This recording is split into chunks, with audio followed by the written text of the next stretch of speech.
ലോക സിനിമയിൽ പറഞ്ഞു പോകുന്ന ഇഷ്താർ എന്ന കഥാപാത്രത്തിൽ നിന്ന് തുടങ്ങാം. ഇഷ്താറും മൂത്തോനുമൊക്കെ ഈ ഒരു സിനിമയ്ക്ക് വേണ്ടി മാത്രമുണ്ടാക്കിയ കഥാപാത്രങ്ങളും കഥകളുമല്ല. അതിന് ഗ്രീക്ക് മിത്തോളജിയും സുമേറിയൻ സംസ്കാരവുമായും അനുനാക്കി എന്ന ഗൂഢവാദവുമായൊക്കെ ബന്ധമുണ്ട്. ലോകയുടെ ടൈറ്റിൽ സോങ്ങിലെ ആനിമേഷൻ സീക്വൻസിൽ ഭൂമിയിലേതല്ലാത്ത സ്ഥലങ്ങളും കഥാപശ്ചാത്തലവും കാണാം. സിനിമയിൽ പറയുന്ന ഇഷ്താർ എന്ന പേരും ഇതിനോട് ചേർത്ത് പറയാം. ഇത് ഇഷ്താറിന്റെ കഥയാണ്. അന്യഗ്രഹത്തിൽ നിന്ന് വന്ന് ഭൂമിയിലെ മനുഷ്യരുടെ ദേവതയായി മാറിയ സുമേറിയൻ സംസ്കാരം തൊട്ട് പ്രചരിക്കുന്ന ഇനാന എന്ന ഇഷ്താറിന്റെ കഥ.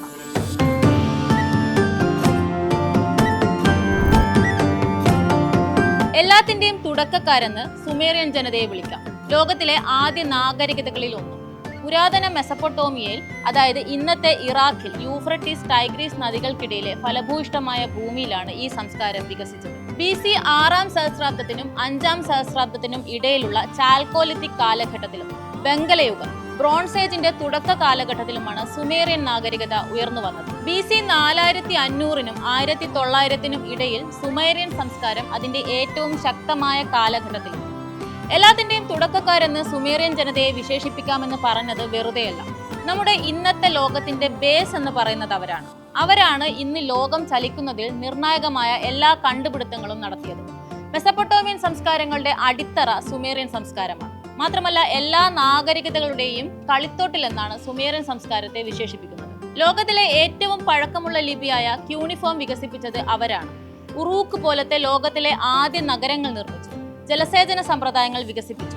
അതുവഴി കൃഷിയും. കളിമൺ പാത്രങ്ങൾ ഉണ്ടാക്കുന്നതിനായി ആദ്യത്തെ ചക്രം നിർമ്മിച്ചു. ഇത് പിന്നീട് ഗതാഗതത്തിനായി ഉപയോഗിക്കുന്ന ചക്രത്തിലേക്ക് എത്തി. ഒരു ദിവസത്തെ 12 മണിക്കൂർ വീതമുള്ള 2 ഭാഗങ്ങളായും, ഒരു മണിക്കൂറിനെ 60 മിനിറ്റായും ഒരു മിനിറ്റിനെ 60 സെക്കൻഡായും വിഭജിച്ച് സമയത്തെ ക്രമീകരിച്ചതും സുമേറിയക്കാരാണ്.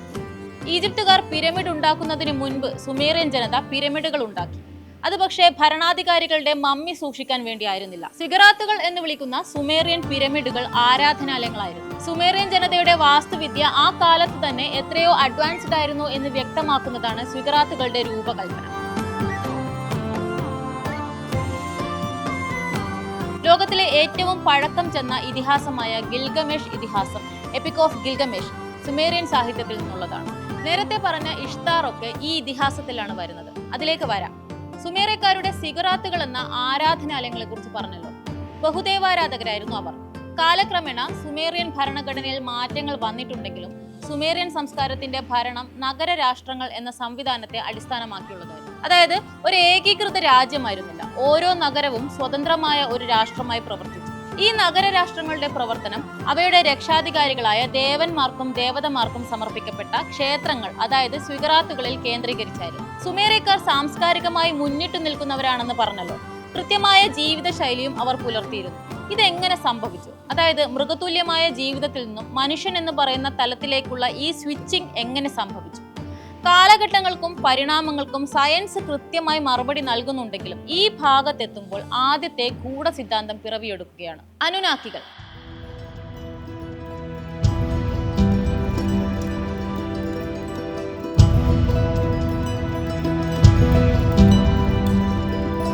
അനുനാക്കികളെ കുറിച്ച് പലരും കേട്ട് കാണും. അനുനാക്കികൾ ഭൂമിയിൽ വന്നു പോയിട്ടുണ്ടെന്നും അവർ ഇനിയും വരുമെന്നും ഏലിയൻസ് ആണെന്നുമൊക്കെയുള്ള സിദ്ധാന്തങ്ങളുണ്ട്. പക്ഷേ സുമേറിയക്കാർ അനുനാക്കികളെ എങ്ങനെയാണ് കണ്ടിരുന്നത്?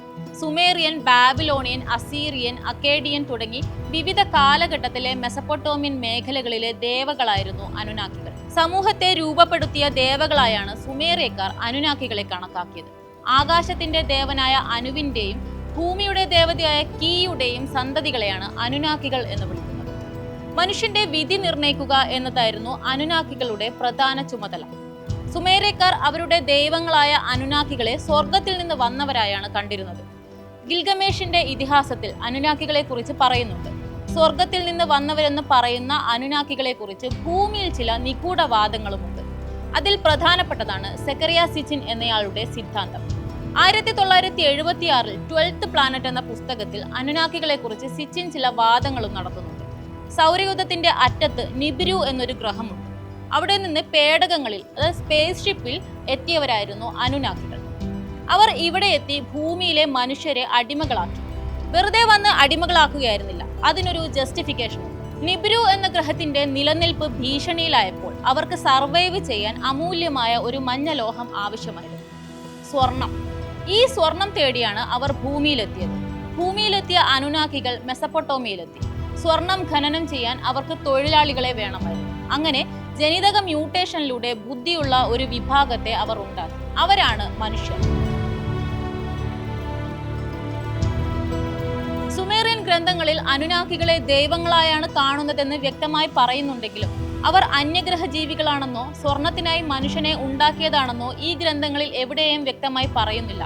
പക്ഷേ മനുഷ്യർക്ക് നാഗരികതയുടെ ഭാഗമായ വ്യവസായങ്ങളും നിയമങ്ങളും പകർന്നു നൽകിയ എൻകി എന്ന പേരുള്ള ദേവനെ കുറിച്ച് പറയുന്നു. അനുനാക്കികളിൽ ഒരാളായാണ് എൻകിയെ വിശേഷിപ്പിക്കുന്നത്.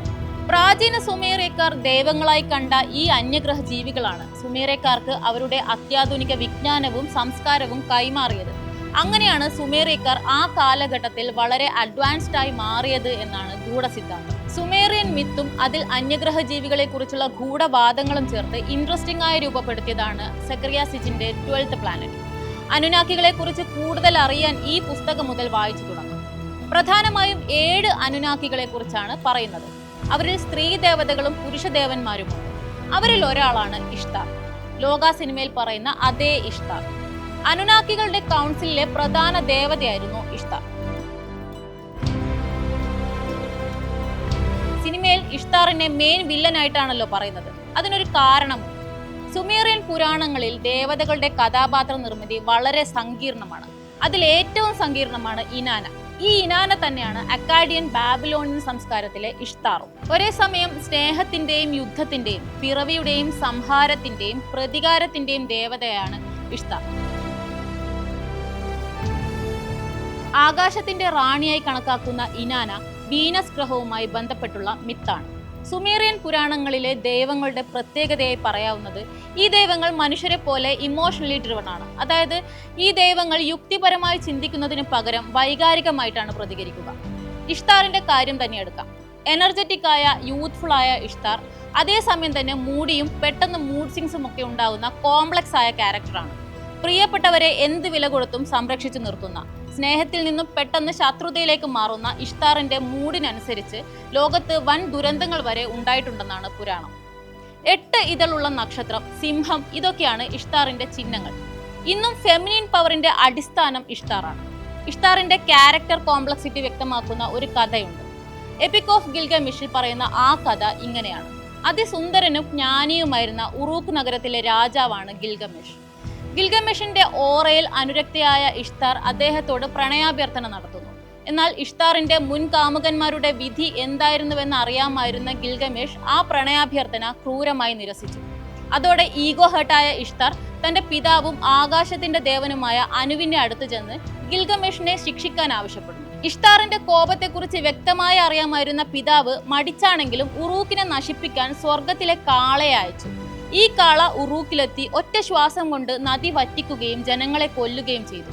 എന്നാൽ യോദ്ധാവായ ഗിൽഗമേഷ് ചങ്ങാതിയായ എൻകിദുവിനൊപ്പം ചേർന്ന് ഈ കാളയെ വധിച്ചു. ഇതോടെ ദൈവങ്ങൾക്കിടയിൽ വലിയ കോൺഫ്ലിക്റ്റും യുദ്ധവും ഒക്കെ ഉണ്ടായി. എൻകിദുവാകട്ടെ കാളയുടെ ഒരു ഭാഗം ഇഷ്താറിന്റെ മുഖത്തേക്ക് വലിച്ചെറിഞ്ഞു. ഇതിന് പ്രതികാരമായി ഇഷ്താറും മറ്റ് ദേവതകളും ചേർന്ന് എൻകിദുവിന് നൽകിയ ശിക്ഷ മഹാരോഗമായിരുന്നു. രോഗം ബാധിച്ചായിരുന്നു എൻകിദുവിന്റെ അന്ത്യം. ഇഷ്താറിന്റെ കോപത്തിന് പാത്രമായാൽ എത്ര വലിയ വില കൊടുക്കേണ്ടി വരുമെന്നതിന് ഉദാഹരണമാണ് ഈ കഥ. ഇഷ്താറിന്റെ മരണവും തിരിച്ചുവരവും സൂചിപ്പിക്കുന്ന മറ്റൊരു കഥ കൂടിയുണ്ട്. അതിങ്ങനെയാണ്. ഇഷ്താറിന്റെ സഹോദരിയാണ് പാതാളത്തിന്റെ അധിപയായ എർഷേക്കിൽ. പാതാളത്തിലേക്കുള്ള സഹോദരിയുടെ അടുത്തേക്ക് ഇഷ്താർ പോകുകയാണ്. 7 കവാടങ്ങൾ കടന്നു വേണം പാതാളത്തിലേക്ക് പ്രവേശിക്കാൻ. ഓരോ കവാടങ്ങളും പ്രവേശിക്കുമ്പോൾ ഇഷ്താറിന്റെ ഓരോ കഴിവുകൾ നഷ്ടമാകും. അങ്ങനെ 7 കവാടങ്ങളും കടന്ന് നഗ്നയായി ശക്തി ക്ഷയിച്ചവളായി ഇഷ്താർ പാതാളത്തിലെത്തുന്നു.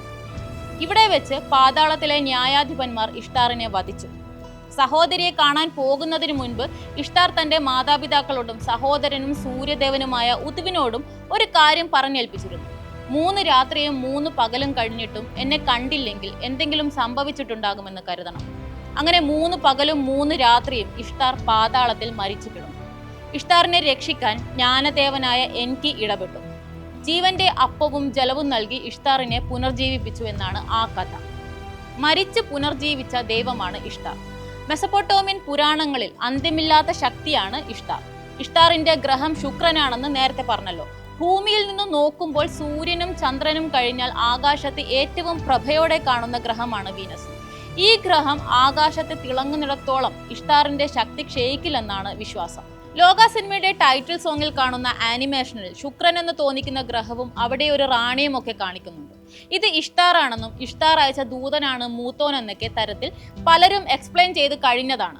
അങ്ങനെയാണെങ്കിൽ പകയുടെ പ്രതിരൂപമായ ഇഷ്ടാർ ഭൂമിയിലേക്ക് എത്തുമ്പോൾ നടക്കുന്ന ഘോര യുദ്ധമൊക്കെ എങ്ങനെയായിരിക്കുമെന്ന് സങ്കല്പിച്ചു നോക്കൂ.